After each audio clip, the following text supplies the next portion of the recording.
Hello, and welcome to another episode of Solipsist Watched. I'm your host, the Social Solipsist, and this week I watched All the President's Men from 1976. This is a film sort of as a follow-up to last week's, because it co-stars, or one of the co-stars is Robert Redford. Also, sort of a follow-up to the Frost Nixon video I did, because of the subject matter at hand, which is the investigation by Carl Bernstein and Bob Woodward into the Watergate break-in and the subsequent scandal and impeachment that followed. Similar to the Frost Nixon thing, I'm not going to hold back on any spoilers here. This is history, public record, and things that everyone should know. So you should not be surprised by the content. Hopefully you, well, at least if you're an American, hopefully you know the some of the history there, and what's compelling about the film is not the plot; it's everything else around it. So, All the President's Men. It turns out, I didn't know this. This is actually based on a book that was written very shortly in the aftermath of the events, by Carl Bernstein and Bob Woodward, and it is a fascinating dissection of the investigative journalism process, and it's extremely well made on all fronts. This is not a movie that I think this is a movie that is generally known to be very well regarded, but not the name is it's not a name that is circulated that frequently as like a great. It's not the first thing off people's tongues when they're talking about great films. And I think that's a shame because this is a really incredible, well-made, important historical film. By all accounts, it seems to be as historically accurate as is possible, to the point of the fact that they allegedly recreated real locations and things as closely as possible, like the newsroom of the Washington Post, and just the effort made to make it accurate is admirable by itself.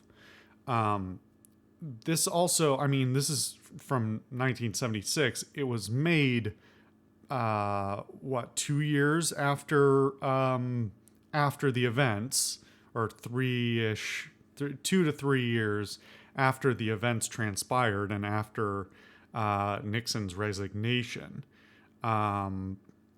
depending on what parts you're talking about. And so, the fact that this released so closely, the book released and then the movie released in such close succession means that this would have probably hit even harder at the time, for how pertinent it was to recent events and ongoing events. There's a lot to unpack with this film. I do want to pay special horrible attention to just sort of how alarming. There's a couple of moments where, with the pacing of this film, it spends time in things that are not directly attached to the plot, including other things in the Washington Post newsroom, and them talking about other stories that are happening at the time and things that they're going to run in the paper. And it is truly alarming just how much the 70s echoes our current time 50 years later. 50 to 70 years later, if we're going to go from like the sort of the parallels between uh, the lead up to Vietnam and the Vietnam War, and then the like subsequent political scandals of Nixon and political manipulations and international conflicts and all those things as they compare to things like um, like the war in the Middle East, and or this, I guess the term is the Second Gulf War, and then our sort of current political quandaries current at the time of release, current political quandaries, and of course Bob Woodward's back 50 or was back just recently 50 years on to play almost the same role in just a bizarre reminder of how history repeats itself when nobody's paying attention. But just, yeah, there's a couple of real surreal moments of holy shit, it's the same thing over again. Like not even just in the grand scale, but in the minor things as well. Domestic social issues, international political and social issues, all these other things. It's just all the same shit again. It gave me an alarming like sort of out of body experience as I was watching it. But anyway, hopefully you'll excuse the tangent there momentarily. So the events of the Watergate break-in, that's the break. You know what?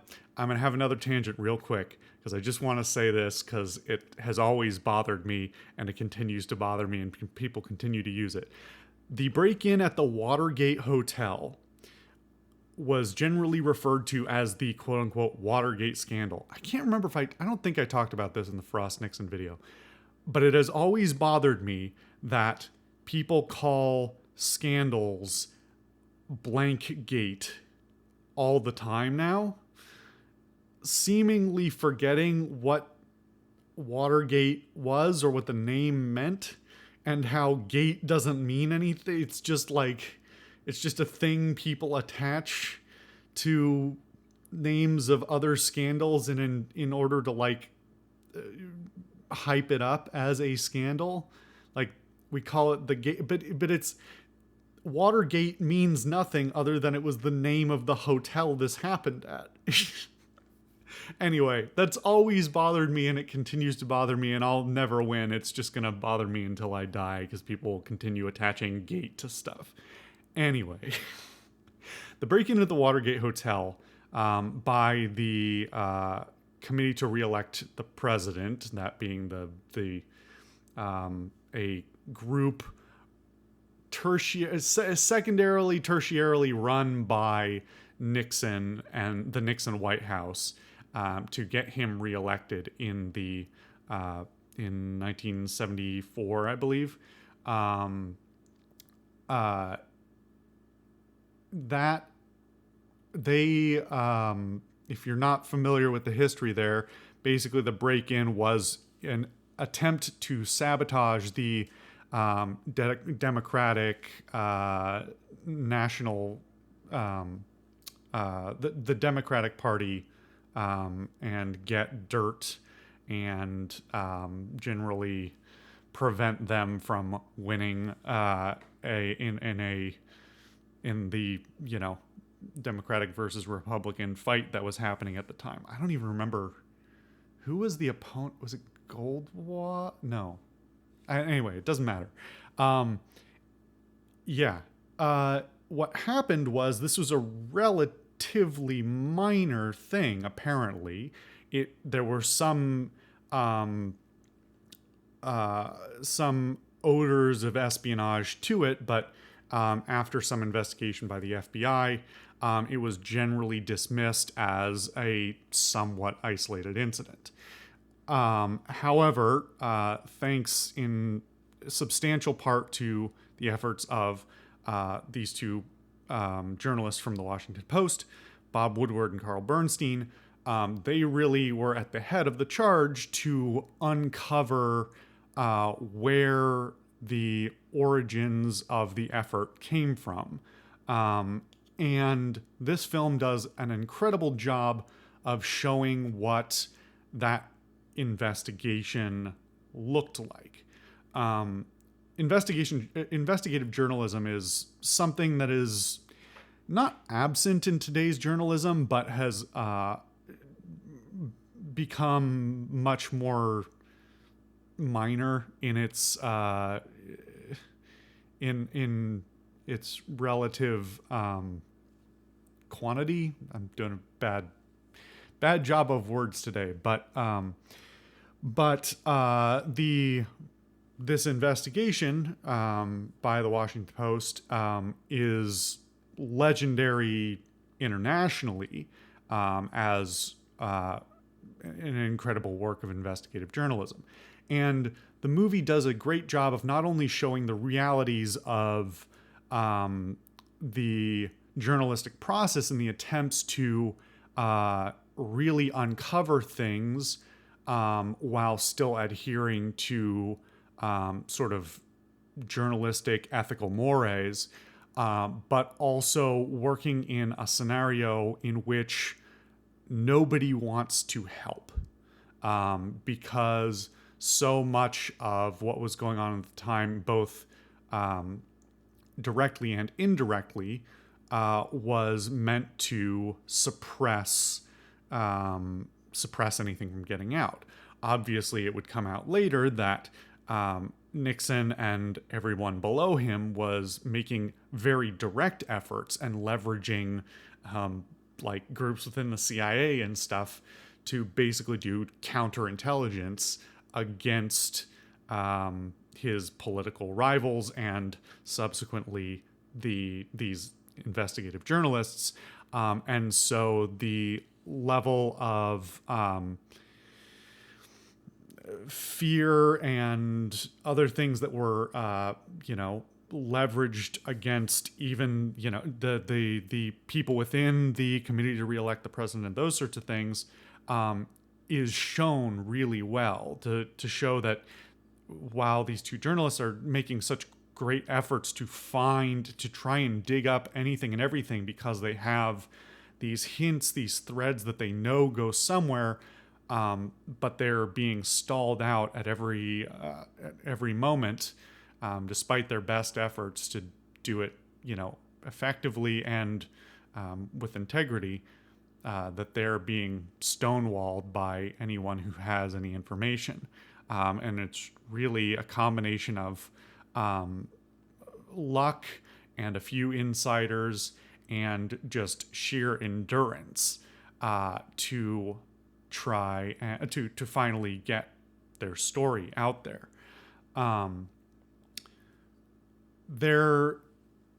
There's so much to talk about the era, and I'm trying not to talk about that too much, not only because it's political ramifications, but also just because I don't need to reiterate history for people, and I am not the best teacher of history, nor the most informed when it comes to that particular era. But it is fascinating in its own right to relearn or learn anew some things about that whole era and the events as they transpired and the people who were involved.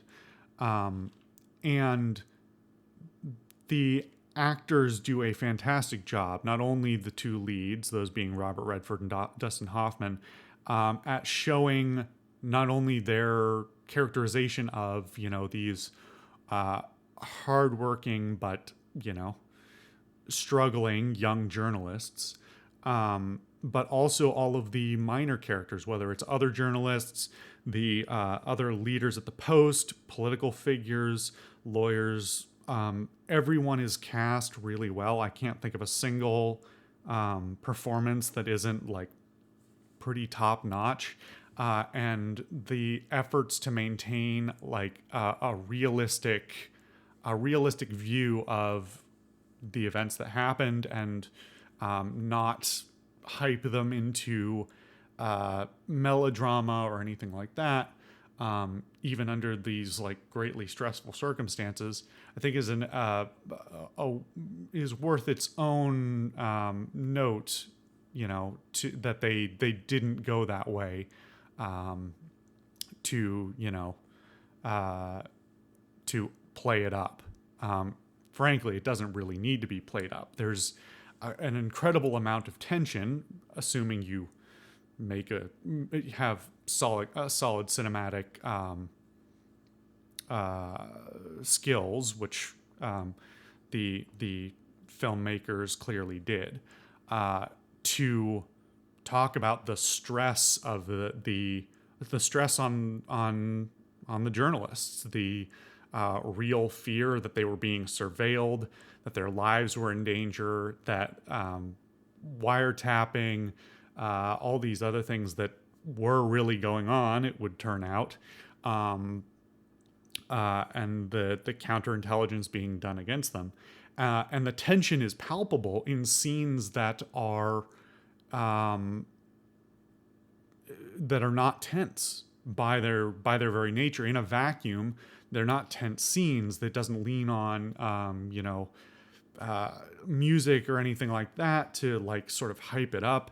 It's very you're so immersed in the world and the circumstances that you really get a very over the course of the film you very much get the sense in a very direct way that what the tension is, what the stakes are, who is against the characters who you're rooting for, and so it doesn't require anything more than that. There is only, I think, a single notable exception. There's one extremely short scene that is sort of not great. It's not terrible, and I don't think it was really deliberately bad, like it was deliberately meant to hype things up, but there's one particular like 30-second thing where I won't spoil the specifics, but one of the characters is more afraid than usual, and it's played up a little bit too much for my taste, but otherwise it's solid all the way across the board. Redford and Hoffman also do a really excellent job of balancing both showing their personal the personal feelings of like eagerness to follow this story and to prove themselves as journalists, coupled with their sort of concern and fear about what the ramifications are, both for the country and for for the paper and for themselves if they're in danger, or whatever else may be going on. But also and with all that is both excitement and like, oh, we made a breakthrough. We're so excited about this, and really articulating the feelings of that come with that. But also, it's really well juxtaposed. Not only is it a credit to the actors that they can switch like this, but also to the filmmakers to formulate the structure of the film like as such. It juxtaposed with scenes where they are trying to maintain their composure and have a very calculated approach to the investigation and to the interviews that they're doing with these various other characters who are generally at least slightly hostile to them, who don't really want to give things up either out of fear or dismissal, hatred, whatever. Most of their sources don't really want to have anything to do with them, and so they're being incredibly calculated. And so seeing how they perform both in the scenes with these people who don't really want to be interviewed, but also the preceding and anteceding scenes of what they're like what their calculus is. What's our game plan for getting the information we need out of this person? How do we, stay within the realm of journalistic integrity, but still sort of like, pull the information that we don't have yet, but we have our suspicions about, without, triggering this person to suspect us of not knowing more than we did. Have them give up the information they don't want to give up, accidentally even. There's so much credit is due on so many parts of that. It really keeps a great pace and a consistent up and, I don't want to say a consistent tone because it goes up and down, but it is there's a rhythm to it that works really well. And that's a credit not just both to the filmmakers and to the actors. On the subject of the filmmaking itself, there's also a lot of really good cinematography that's going on. Some of it is subtle but very well done. Others are, sort of artistically forceful, deliberately sort of odd, to show sort of weird, non-verbally and indirectly show these sort of circumstances that they're working under that are not ideal, basically. So things like repeated scenes in the newsroom, where they're working in circumstances where they're like, these are very sensitive. They're working with people who don't want to be interviewed, and yet they're working in a newsroom and trying to think and interview in circumstances where everyone around them is making a ton of noise. And they're just like trying to do this one thing and they're so focused on it, but they're distracted, and it's so well done. And that's not only just, hey, you structured this scene really well, but also there are some effects used with the camera with, I forget what it's called. There's a special lens that's used in a number of shots where it's basically a dual focus lens, so you can focus on, or it's a secondary lens, so you can sort of have a split focus. And it's used to really good effect, in conjunction with really good audio mixing, so that, like, there are some points in the film where you can't hear that well, and it's very deliberate, but it's balanced incredibly well so that you can hear just enough, and it really serves to embed you further and get you more immersed in the circumstances in which Woodward and Bernstein are working.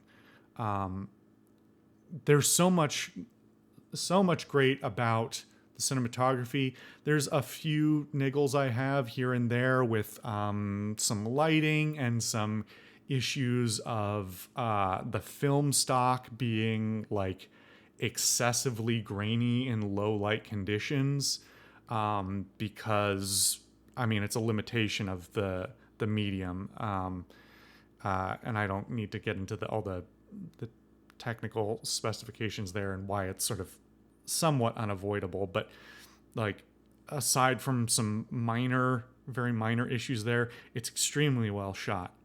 I found out this is directed by somebody called Alan J. Pakula, I believe. I may be pronouncing that wrong.